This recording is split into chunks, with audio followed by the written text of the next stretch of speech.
اللہ تعالیٰ کے راضی ہو جانے کی 3 خاص نشانیاں۔ جب یہ 3 خاص نشانیاں ظاہر ہوں تو سمجھ جانا چاہیے کہ تمہارے لیے کن فیکون لکھا جا چکا ہے۔ آپ کو مبارک ہو۔ بسم اللہ الرحمن الرحیم۔ اللہ تعالیٰ کی اپنے بندوں سے محبت کی نشانیاں۔ اگر کسی میں ایک نشانی بھی ظاہر ہو جائے تو سمجھ لینا کہ اللہ تعالیٰ اس سے محبت کرتا ہے۔ ساتھ ہی آپ کو بتائیں گے کہ حضرت علی المرتضیٰ کرم اللہ وجہ الکریم نے فرمایا کہ عورت کو گالی دینا کیسا ہے اور اس کے ساتھ مار پٹائی کرنا کیسا ہے، اس سے گھر میں کیا کیا ہوتا ہے۔ ناظرین، سب سے پہلی نشانی، اللہ تعالیٰ جس کو دین کی سمجھ عطا فرماتا ہے اسے دین سے جوڑ دیتا ہے تو اسے اپنا محبوب بنا لیتا ہے۔ حضرت عبداللہ ابن مسعود رضی اللہ تعالی عنہ سے مروی ہے کہ رسول اللہ صلی اللہ علیہ وسلم نے فرمایا کہ اللہ تعالیٰ تمہارے درمیان اخلاق بھی تقسیم کرتے ہیں جس طرح تمہارے ساتھ رزق تقسیم کرتے ہیں۔ اللہ پاک دنیا اس کو بھی دیتے ہیں جو اللہ تعالیٰ کا پیارا ہو یا نہ ہو، لیکن اللہ تعالیٰ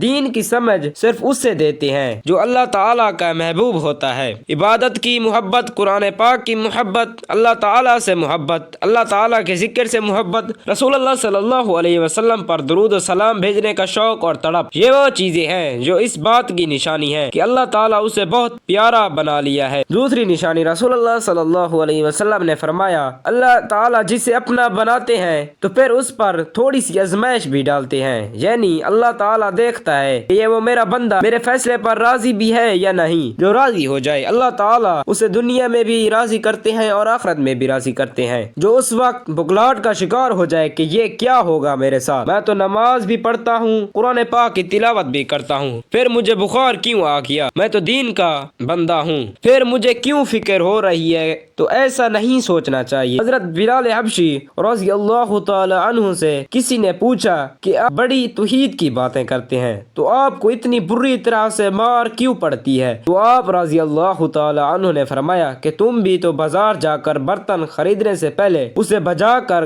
دیکھتے ہو کہ مٹی صحیح طرح لگی ہے یا نہیں۔ بس اللہ تعالیٰ نے مجھے بھی آزمایا تھا، اس کے بعد یہی وہ غلام تھا جس کا رنگ بھی کالا تھا، موٹے موٹے ہونٹ تھے، جس کے بارے میں اللہ تعالیٰ کے پیارے رسول صلی اللہ علیہ وسلم نے فرماتے ہیں کہ جب میں جنت میں جا رہا تھا تب مجھے معراج کرائی گئی تو آگے آگے کسی کی چلنے کی آہٹ سنائی دی۔ میں نے حضرت جبرائیل علیہ السلام سے پوچھا کہ یہ کون ہے، جواب ملا کہ یہ بلال حبشی ہے جو آپ کے آگے آگے چل رہا ہے۔ حضور پاک صلی اللہ علیہ وسلم جب واپس آ گئے تو حضرت بلال حبشی رضی اللہ تعالی عنہ سے پوچھا کہ تم کون سا عمل کرتے ہو، تو حضرت بلال حبشی رضی اللہ تعالی عنہ نے فرمایا کہ آپ نے ہی تو فرمایا تھا کہ ہر وقت باوضو رہنا چاہیے، تو میں ہر وقت باوضو کی حالت میں رہتا ہوں، اور جب میں بے وضو ہوتا ہوں تو اسی وقت نیا وضو کر لیتا ہوں، اور جب وضو کرتا ہوں تو تب 2 رکعت نماز بھی پڑھ لیتا ہوں، چلتے زمین پر ہیں اور قدموں کی آہٹ جنت میں سنائی دیتی ہے۔ تو آزمائش اللہ تعالیٰ کی محبت کی دوسری نشانی ہے، اس لیے اگر کوئی فکر یا پریشانی میں ہو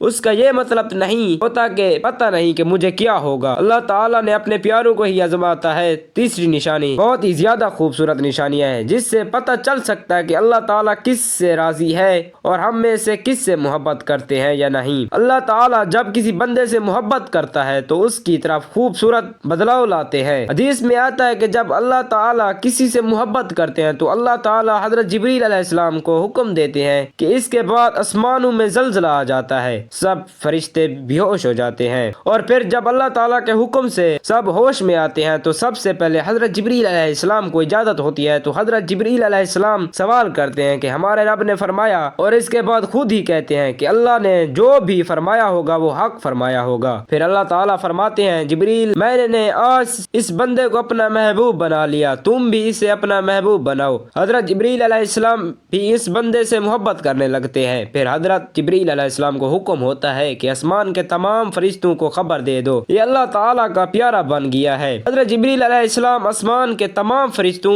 اور تمام نورانی مخلوقات بھی اس سے محبت کرے، 7 آسمانوں کے خربوں فرشتے اس سے محبت کرنے لگتے ہیں۔ پھر ایک فرشتہ آسمان سے دنیا میں آتا ہے اور اعلان کرتا ہے کہ اے لوگو، فلاں شخص اللہ تعالیٰ کا محبوب ہے۔ حضرت جبرائیل علیہ السلام اور تمام آسمانوں کی نوری مخلوقات اس سے محبت کرتی ہیں، تم بھی اس سے محبت کرو، اور پھر دنیا والوں کے دلوں میں اللہ تعالیٰ اس بندے کی محبت ڈالتا ہے۔ تو اس لیے دنیا میں 2 کام ضرور کرو جس کو اللہ تعالیٰ ہم سے راضی ہو جائے، ہمیں اپنا محبوب بنا لے، انشاءاللہ دنیا اور آخرت میں بھی کامیاب ہو جائیں گے۔ حضرت عبداللہ ابن عباس رضی اللہ تعالی عنہ فرماتے ہیں کہ جب نیکیاں قبول ہو جاتی ہیں تو انسان کے جسم میں یہ 5 نشانیاں ظاہر ہوتی ہیں۔ نمبر 1، جب انسان کی نیکی قبول ہو جاتی ہے تو اس کی وجہ سے اس کے چہرے پر عجیب سی رونق آ جاتی ہے، یعنی وہ انسان دنیا کے سامنے اپنی خوشی کا اظہار اپنی مسکراہٹ اور بشاشت کے ذریعے کرتا ہے۔ وہ ہر وقت خوش رہتا ہے، بلکہ یوں لگتا ہے کہ اس دنیا میں اس سے بڑا سکون اور وقار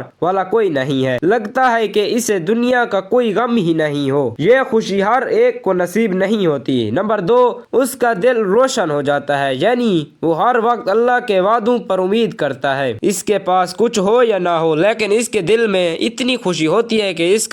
اسے کسی چیز کی پرواہ نہیں ہوتی۔ اور یہ یاد رکھنا چاہیے کہ امیر انسان مال سے نہیں بنتا، بلکہ امیر ہمیشہ دل سے بنتا ہے۔ حضرت علی المرتضیٰ فرماتے ہیں کہ دولت مٹی کی طرح ہے اور مٹی کو پیر کے نیچے رکھنا چاہیے، اگر سر پر چڑھا ہو گے تو وہ قبر بن جائے گی اور قبر زندہ لوگوں کی نہیں ہوتی۔ نمبر 3، جب کسی کی نیکیاں قبول ہو جاتی ہے تو اس کے جسم میں نیکی کی طاقت آ جاتی ہے اور شیطان اسے گمراہ نہیں کر سکتا۔ شیطان سے بچنے کی قوت اللہ تعالیٰ اس کے جسم میں پیدا کر دیتا ہے۔ نمبر 4، وہ اپنے مال و دولت میں فراوانی پیدا کرتا ہے،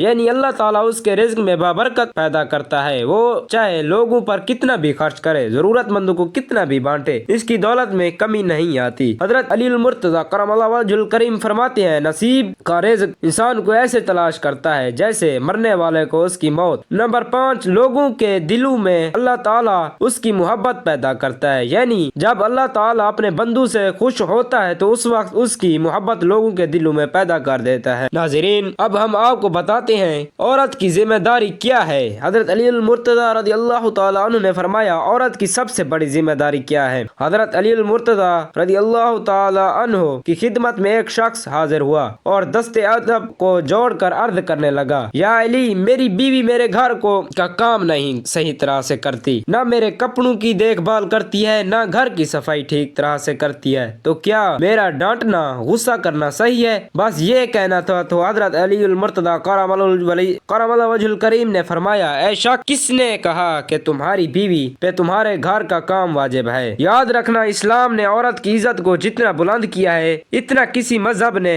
نہیں کیا۔ میں نے اللہ تعالیٰ کے رسول اللہ صلی اللہ علیہ وسلم سے سنا ہے کہ عورت کی سب سے بڑی ذمہ داری یہ ہے کہ وہ اولاد کی اچھی پرورش کرے اور وہ اپنی اولاد کا خیال رکھے، لیکن اگر اپنی اولاد کی پرورش کرنے کی اجرت شوہر سے مانگنا چاہے تو وہ بھی مانگ سکتی ہے۔ اور تم گھر کے کام کی بات کر رہے ہو، خوشی سے گھر کا کام عورت کرتی ہے، گھر کو عورت سنبھالتی ہے، تو یہ اس کی عظمت ہے، یہ اس کا بڑا پن ہے، اس کا شکریہ ادا کرو، اس کا احترام کیا کرو۔ میں نے اللہ تعالیٰ کے رسول اللہ صلی اللہ علیہ وسلم سے سنا ہے کہ جس وقت عورت اپنے گھر کا کام کرتی ہے اس وقت اللہ تعالیٰ اپنے فرشتوں کو زمین پہ بھیجتے ہیں اور کہتے ہیں کہ جب تک عورت گھر کا کام کرتی ہی رہے اس کے لیے عبادت لکھتے رہو، اور وہ پورا وقت جو عورت گھر کے کام میں لگاتی ہے وہ اس کی عبادت میں شامل ہو جاتا ہے۔ یہ عورت کی عظمت ہے کہ وہ تمہارے گھر کو جنت بنا دیتی ہے، تمہارے بچوں کو عظیم و شان انسان بناتی ہے۔ لیکن اگر کوئی عورت پر ظلم کرے، گھر کے کام کی وجہ سے اسے ٹوکتا رہے، اس پہ ظلم کرتا رہے، تو روز محشر اللہ تعالیٰ اس انسان کو گدھے کی شکل میں اٹھائے گا اور دوزخ کا ایک دروازہ ان لوگوں کے لیے کھولا جائے گا اور یہ کہا جائے گا کہ یہ وہ انسان ہے انہوں نے اپنی ہی عورتوں پر ظلم کیا، ان کو حقیر سمجھا اور ان کو غلام سمجھا۔ ناظرین، اب ہم آپ کو بتاتے ہیں کہ حضرت علی المرتضیٰ کرم اللہ وجہ الکریم نے فرمایا، گھر میں عورت کا رونا کیسا ہے، عورت پر ظلم کرنے کی کیا سزا ہے؟ حضرت علی المرتضیٰ کرم اللہ وجہ الکریم راستے سے گزرے، دیکھا کہ ایک شخص اپنی بیوی پر ظلم کر رہا تھا۔ حضرت علی المرتضیٰ کرم اللہ وجہ الکریم ان کے قریب گئے اور فرمانے لگے، اے شخص، اللہ تعالیٰ سے ڈرو، تمہاری پریشانی اور رزق میں تنگی کا سبب یہ ہے کہ تمہاری بیوی تمہارے ہی ظلم کی وجہ سے تمہارے ہی گھر میں روتی ہے۔ میں نے رسول اللہ صلی اللہ علیہ وسلم سے سنا ہے کہ جس گھر میں عورت روتی ہے اس گھر میں رزق کے فرشتے نہیں آتے، اور یوں اس گھر میں رہنے والے مردوں کے رزق کی راہیں تنگ ہونے لگتی ہیں اور یوں وہ پریشانی میں گرفتار ہو جاتے ہیں۔ یاد رکھنا، اللہ تعالیٰ نے اولاد مرد کی تقدیر اور دولت عورت کی تقدیر میں لکھی ہوئی ہے۔ اگر تم یہ چاہتے ہو کہ تمہارے رزق میں فراوانی ہو اور عزت، شہرت، دولت دن بہ دن بڑھتی جائے تو اپنے گھر میں اپنی عورتوں کا خیال رکھو، انہیں خوش خوش رکھو، اللہ تعالیٰ کے فضل و کرم سے تم عزت، شہرت اور دولت میں فراوانی پاؤ گے۔ ناظرین، اسی طرح کا ایک اور واقعہ ہے کہ ایک مرتبہ حضرت علی المرتضیٰ رضی اللہ تعالی عنہ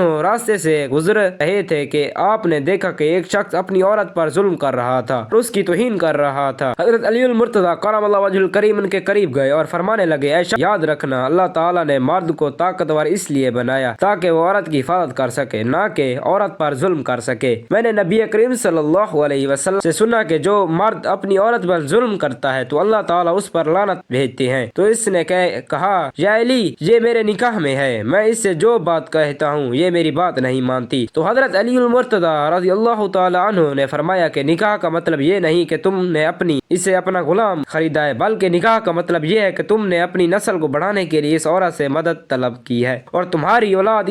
اس کی اچھی تربیت کے لیے اس عورت کو چنا ہے۔ اے شخص جس سے مدد لی جائے